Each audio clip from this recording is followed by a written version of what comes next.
In this episode, we're going to tell you how you can make money as a social media marketer, even in an economic downturn. Things are pretty shit out there right now. Prices are increasing and it feels harder to win clients. But the good news is that it's still totally possible to make money in an economic downturn. And in this episode, we're going to share how. Hi, I'm Laura Moore. And I'm Laura Davis, and we are the two Lauras. And between us, we've worked with hundreds of businesses, and over the last 15 years, we've grown 7 businesses of our own and navigated pretty much every situation you can come up against as a business owner. Yeah, I've been through the last recession as a business owner, and we've all together just been through COVID. And there's big similarities in those situations from what people are facing now, the unknown, starting to feel concerned about what's to come. So in this episode, we're going to share 3 tips to help you to make money in an economic downturn. And keep listening because the final one will really help to make a difference to your income if you get it right.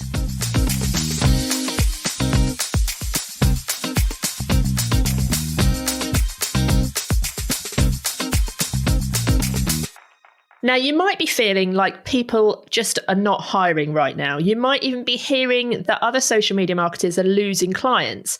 But we personally know otherwise. We know that people are still hiring. We know that people are still spending money on marketing.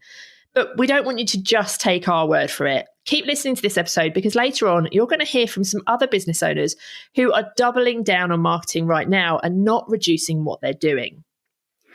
And if you're worried you might be about to lose a client yourself because of the economic downturn, the truth is that if you're getting results for them, then the economic downturn won't make a difference. They'll be in a worse situation without you. But you need to be honest with yourself. Are you really doing everything you can? Do you need to stop what you're doing and just take stock? Maybe you need to audit your own work. Can you honestly, hand on heart, say that you are doing everything you can for your clients? And you may well be doing that. But if you're not, then now is the time to stop what you're doing, review everything, chat with your clients, and ignite a little bit of excitement back into your work. And remember why you are so valuable. You do all the social listening, you're looking out for those PR opportunities, you're dealing with customer services, you're speaking to influencers, you may be managing ads, you're building their brand, you're looking at all the data and making decisions that your clients have no idea about. You're selling your clients products and services and helping that business make money. So your service is absolutely crucial, especially right now. And don't forget that if your clients don't understand that, then it's actually down to you to educate them on all of this and just to remind them of all of these things that you're doing. And also, this makes really, really good content. Like, you should be putting all of this in your marketing so that your audience understands exactly what a social media marketer does. They can see the value in it and they want to invest money in that because they want their businesses to be doing well right now, yeah? And so if you're explaining all of these great reasons why they should hire you, why wouldn't they? And it's not just about when you're looking for new clients, it's when you're working with your current clients. I constantly have to remind my clients why I am so good. And there's no harm in having to keep doing that and just reminding them that actually all the services you are offering, social media management, unfortunately, people think that just means you're putting pretty pictures out there on Facebook and Instagram or what have you. And we all know it's so much more than that, but it's easy for our clients and potential clients to forget that. So that education piece needs to be repeated constantly. Yeah, definitely. And I think also that comes down to your reporting, doesn't it? And making sure that your reporting includes all of those really important things. It's not just, oh, we've had 20 new followers this week. That's not the important thing. That we can do without, that we can cut back on. It's how many people have we sent over to your website, or how many customer queries have we dealt with? How many complaints have we managed to handle? It's all of that stuff as well, isn't it? Yeah, well, I had that this week with a client of mine, and there's a WhatsApp group with all of their staff on, and all the sales team were like bigging themselves up of how many sales they'd made that week and how amazing they were, and they were all giving themselves these pats on the back. And then they just made some little comment about, oh, can we just make sure we tell everyone on social media how brilliant the sales team were? And it took every strength I had to just not reply with a really arsey comment. It's like, I want to remind them, well, how do you think you got these leads? Did they just fall on your lap? So yeah, I, for one, will be making sure at the end of this month, I'll be reminding them all how many leads I have sent their way, because I think it's really easy for a staff team, especially when the marketing is outsourced, so you're not part of that team. It can be really easy for them to forget about you and about all your hard work. So just be prepared to just sell yourself constantly and just big yourself up. Yeah, definitely. Big yourself up as much as you possibly can. And it might feel like it's really awkward to do that, but I think it's so important, isn't it? So you just have to get over yourself a bit. Just channel your inner sales team and big yourself up and tell everyone how great you are. And it's all about having that kind of positive attitude as well, isn't it? You don't just want people to know how great you are. You need to feel that positivity as well. Because as soon as you switch on that negative Nancy vibe, everything goes to pot, doesn't it? You start feeling the imposter syndrome. You don't want to put yourself out there. And then, yeah, obviously you're not going to win clients and you might start losing clients. So you switch on that positive attitude and make sure you've got that sort of winning attitude as well, I think, for sure. It's when you get that, well, what's the point? What's the point in me marketing myself? It's when you start to have those kind of negative thoughts, then everything just snowballs on a downhill. And because obviously you're not going to win clients, you're not going to get new work, you're not going to get recommended if you just completely go off grid. So just try to remain positive. Yeah. And if you have got that mindset that businesses are not investing in their marketing or businesses are not hiring or, you know, you're going to lose your clients, just try and flip that. And don't just take our word for it. There are so many business owners out there who are still hiring. And we're just going to play some clips from some of the people that we know just to kind of reassure you on that. Hey, I'm Michelle Lloyd. I'm founder of United Art Space, and I am definitely investing in marketing at the moment. I have, like everyone else, been impacted by the pandemic and the situation in the world right now, but we are looking to invest more in our marketing team and have a solid strategy behind us. So I think there's lots of people out there who are eager to find social media managers and marketing managers at the moment. I'm Laura Phillips. You're joking. Not another one? I am the CEO of Love to Launch. We're a launch agency and launch team training company. There's a trend that we've noticed. Our established clients, those who've been in business for quite a while, are actually putting more marketing budget into their projects. And they're doing that because they've been through a recession before. They've probably been through significant crises in their business. And the one thing you cannot do as a business owner is pull back your marketing budget. That's the one thing you have to keep going, and they know that that works. And so they're the ones who are investing more and more. So what we have to do as service providers is work with those clients, work with the ones who are focused on putting more into their business instead of trying to cut off the thing that's actually the lifeline.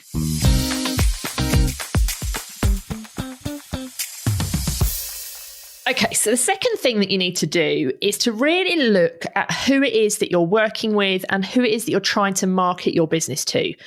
And you really want to focus on targeting the more recession-proof businesses out there. Hang on a minute. A recession-proof business. What do we mean by this, please?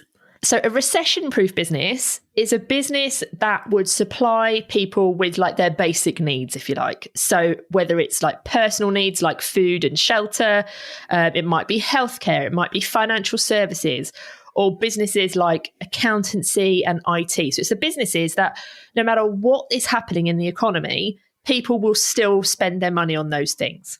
So Sue in our membership is a prime example of this. She recently won a 6-month contract with her local council to run the socials for their tourism campaign. Okay, well, hang on a minute. Isn't tourism like luxury? Isn't travel luxury? So surely that isn't a recession-proof business. Yes and no. So tourism as a whole, yes, probably people are going to cut back on going on holidays and all of those sorts of things when they're worried about money. But from the perspective of the council, it's really important that they continue to promote their local area, that they continue to promote the local businesses in that area so that those businesses are still making money. So by focusing like on a social media campaign for tourism in the area, they're going to be bringing people into that local area. So I don't think that is something that a local council would cut back on. I think that's very different to your local Airbnb and what have you. Okay, so it's about looking at the individual sectors, I guess, and figuring out where they're going to be investing their money at the moment. And then that will give you a bit of a steer. Also thinking about where people are actually going to continue to spend their money, because those sorts of businesses are going to be recession proof. Yeah, okay. So you could have like a coffee shop, for example. Are people still going to be going out and buying their £3.50 cups of coffee, or are they going to be just making it at home and taking it in their travel mug? So you can consider that kind of business, like buying that coffee is potentially a luxury for some people. For others, it will continue. But you also need to just think about the maths around your clients. And if you think, for a coffee shop example, say a coffee is £3 or £3.50. I don't actually know how much coffee is. Say a coffee is £3.50. How many coffees does that coffee shop need to sell to be able to pay for your monthly bill, plus ad spend if you're doing ads as well? So is that a viable option? Now, in some places it may be, you may have a coffee shop right on the main pathway down to the train station that thousands of commuters go on every day, and they will still be going to work, and I suspect people will still be buying their coffees. But if they're more of a tourist destination or off in a little side street and less people are going to be passing, are they going to make as much money? Are they going to be harder hit? And a coffee shop is obviously just one example of those, but just think, especially if it's a low ticket business, are people still going to be spending, and are there going to be enough volume of sales for that business to be able to justify paying for your fee? And it's a simple maths calculation, really. And if the numbers aren't on your side, then I personally just wouldn't even entertain working with a business. If it was someone who had a higher ticket item where it's still fairly essential and you don't think will have too much of an impact because of an economic downturn, then obviously you can then investigate that avenue instead. But it's always worth saying, even in an economic downturn, some luxury items will continue to be bought because there are plenty of people in the world who aren't affected by an economic downturn. I think also you need to think about not just what it is that they're selling or the price of what they're selling. It's the type of business they are, and do they have that mindset to continue to invest in their marketing? Like, why would they do it? So, for example, if there's a business who's got a big team who they want to continue paying their wages, they need marketing to bring money into their business. So, of course, they're going to be in the right mindset to continue to spend on their business. Like one of your clients has recently really doubled down on their marketing, haven't they? Because they need to sell more.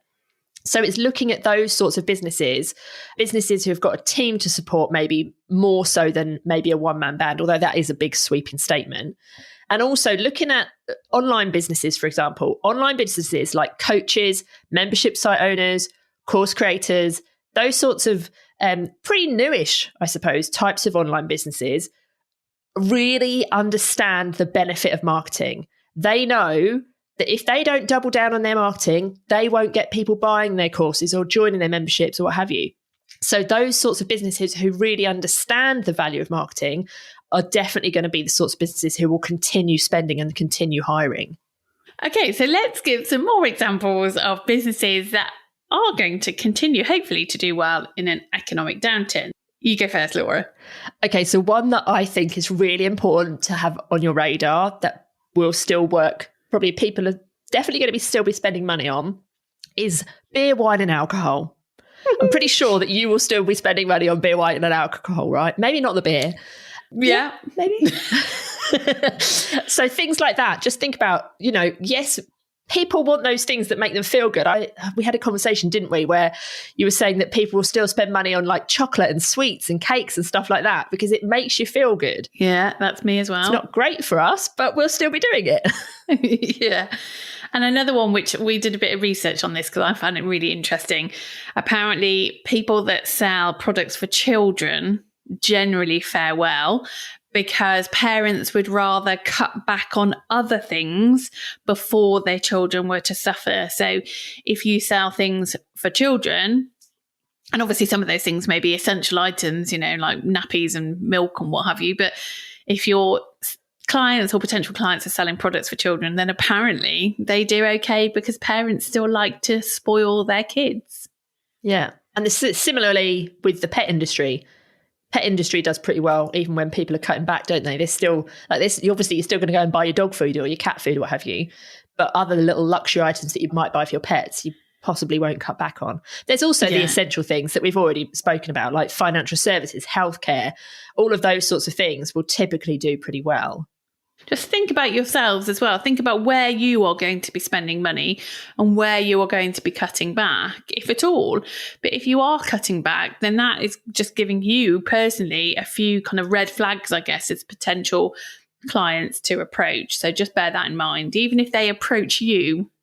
Yeah, like would you cut back on ordering takeaways or going and eating in a restaurant, for example? Would you cut back on spending money on clothes or handbags and things like that? It's just thinking about how you or the people who are around you, how are they changing what they're doing and then applying that to potential clients. Yeah, but if a business approaches you and they're like a high street kind of level of handbag shop where they're kind of medium price point where the masses in theory are spending, then that's one consideration. But if you're appealing to the very, very wealthy, they probably won't be overly affected. So they may still carry on buying their 3,000, 4,000, 5,000. I don't even know how much they are, really expensive handbags. So do take it on a case by case basis. And I think there's also a case to maybe say that young people don't have these sorts of things on their minds so much, so they continue to spend. And quite often, some retired people who have got, money to spend, maybe they don't have families that they want to pass the money down to, all of those sorts of things, like they will continue to spend. So it's just thinking about those different types of, like different sectors as well, I suppose. Yeah, the different audiences that your clients target. Also, it's really important to say that even in an economic downturn, please do not think that you need to put your prices down. Like, absolutely do not. And in fact, one of our members recently, Sarah, she pitched for 2 new clients recently and she put in prices that would double her income. And despite the economic climate, she still won them both. So don't think that you need to put your prices down. Yeah, and then we've got Kelly, who is another member of ours. She has told us recently that she's making more money right now than she's ever made. So much so that she's now got an employee. So she's taken on her sister to work with her and she's hit the VAT threshold. So she's now having to go VAT registered, which for those of you who aren't in the UK, the VAT threshold is about £85,000. So once you hit that bracket, you have to add VAT, which is 20% more on to your bills to your clients, which is great. It just shows that her business is growing, and she's also working with businesses who hopefully won't be bothered by that 20% increase as well. And then there's also Laura, great name, by the way, who's also in the Inner Hub. She told us just recently that she'd just won a client who was like her perfect client. So it's not all doom and gloom out there. Please do not think it is. We're personally also seeing demand for social media marketers. We're both getting leads in our inboxes, aren't we? In our own inboxes, not our joint one. And we've also, on our Meet the Social Pro directory, we've had 1,800 new visitors just in the last 3 months alone. We're recording this in July 2022, by the way. So in the last 3 months alone, we've had 1,800 new visitors on the directory. There's also been 58 leads added to our client leads wire in the last 12 weeks. So there's a lot to play for out there. Yeah, and there's definitely people out there. They're definitely looking. And I think it's worth, for those people who don't know, us quickly explaining what our Meet the Social Pro directory and our leads wire is. So our Meet the Social Pro directory is our directory of our members who have as part of their membership, they are able to list themselves on the directory. And we send everybody there who is looking for a social media manager, an ads manager, a trainer, a coach. And it gets a lot of interest. And then our leads wire is where people have approached us directly, either Laura and I separately from our own freelance businesses, or they may be struggling to find someone specifically on the directory. So they'll just drop us a message and we'll summarize that and pop it on the leads wire, and people can apply for those positions directly. Yeah, we've talked quite a bit about the Inner Hub in this episode. So if you are not a member and you want to come and join us, then head over to the2lauras.com/Inner Hub and you can pop your name on the waiting list there. So those are couple of things that will help you to make some money. So really spend some time considering if the businesses that you are usually working with or that you want to target in your marketing are the kind of businesses that will continue to invest in their marketing over time. And obviously going back just to what we said about that positive mindset and just how valuable you are as well. And then the final big thing that we want to talk to you about, the final thing that will help you to make money in an economic downturn, is your offer. And if your current audience falls into the bracket that might be non-recession proof businesses, or if they're the type of businesses that you think are going to pull back on budgets and not spend so much, then we don't want you to start worrying. You don't need to go out and build a whole new audience that you've already spent time doing that. You just need to think about how you can serve them, because they still need your help. They just don't need you to maybe do it for them. So it's about creating some alternative offers for those types of businesses and ways that you can help to support them in other ways. So you might want to think about, for example, adding in power hours or nurture packages on like the lower end of the budget scale. So do you want to talk us through what a power hour is?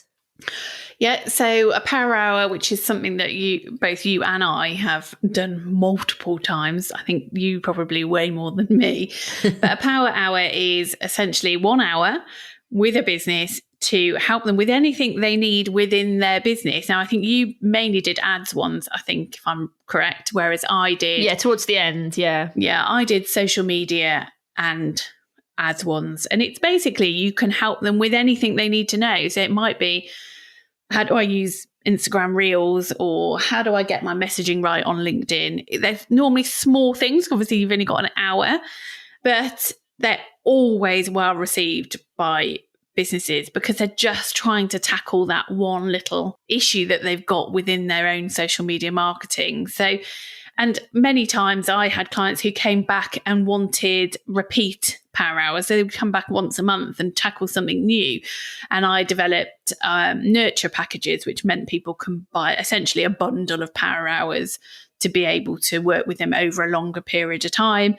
So there's all sorts of training and coaching kind of packages that you can develop for people who need the help but can't afford to get somebody to do it for them. So they just need that hand holding, I guess, to help them to still move forward with their own social media marketing, but without having the expense of actually outsourcing it. And if you do a really good job of this, and then in 6 months, a year, 2 years' time, when that business is in a better situation and can afford it, hopefully you're the person that they'll come back to. So sometimes patience pays off here, but giving them a good service is a great way to help. Yeah, definitely. And it could also lead to some really good referrals as well, can't it? Yeah. I had some great referrals from power hours. Yeah. But also on the other end of the scale, so like whereas your power hours and your nurture packages might be that sort of budget offer, I suppose, don't forget that even when people are cutting back, some people will always go for that high ticket option. And if you don't have a high ticket option available, they can't buy from you. So VIP days, for example, are a really good sort of option for a higher end budget scale. So where you're maybe spending the whole day with somebody instead of just a power hour, you're spending the whole day with somebody either in person or on Zoom, and you're helping them. Maybe you're going through a whole strategy with them. There's lots of different things you can do sort of in a VIP day. And it might be that you're doing something with them, but it might be that you're doing something for them. So there's lots of different ways you can do that. I think there's a real need for this at the moment. If you imagine there are businesses out there who are good, successful businesses, and they maybe just manage their own socials in-house. They've got someone who is doing it for them. But they realise that now they really need to go all in on their marketing, and potentially the skills within the team aren't good enough. So they want to learn to do something better, something within their social media marketing better, or their ads better, but they want to know it now. And I think we fall into this category a lot, don't we, Laura? It's like we realise there's a gap, we want to learn something, and we want to do it now. We don't want to do a course that's going to take us 6 months. We don't want to do a series of power hours over a 6-month period. We want to know everything. We want to know it now so we can implement it now, because we need to do everything now, because now and is also important. We want it to be specific to us. Yeah. Don't we? We don't want generic advice. We want something that's very specific to us, answers our exact problems. And we want to be able to go to whoever it is that's delivering that VIP service and ask them questions with the things that we're struggling with, and know that the answers will be relevant to us and not just to everybody. Yeah. So just because, there's talk of these economic downturns and people think, oh, no one's going to be spending money. In actual fact, there may be lots of businesses out there who recognise the need and urgency to really double down on their social media marketing.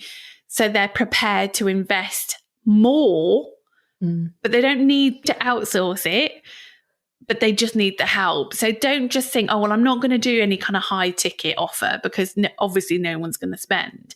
Actually, you may well be leaving money on the table, as they say, by just completely ignoring that offer. And I'm passionate about this one. I definitely think you need to just stop what you're doing and just have a think about what you can offer businesses who need help now and are prepared to pay. Yeah. And let's be realistic. These VIP high ticket offers are not going to fly off the shelves necessarily. If you don't have one, you're never going to know if someone will buy it or not. Yeah. So it's something that you need to have in your offer list, if you like. So there we have it. That's how you can make money in an economic downturn. Now, if you find it tricky to sell, then you're going to love next week's episode, where we'll be helping you to make some mindset shifts, which I find really difficult to say, some mindset shifts, so that selling on social media becomes far easier and actually more enjoyable for you. So make sure you don't miss that episode. Hit follow or subscribe wherever you're listening to the podcast right now, so you can listen to that next time.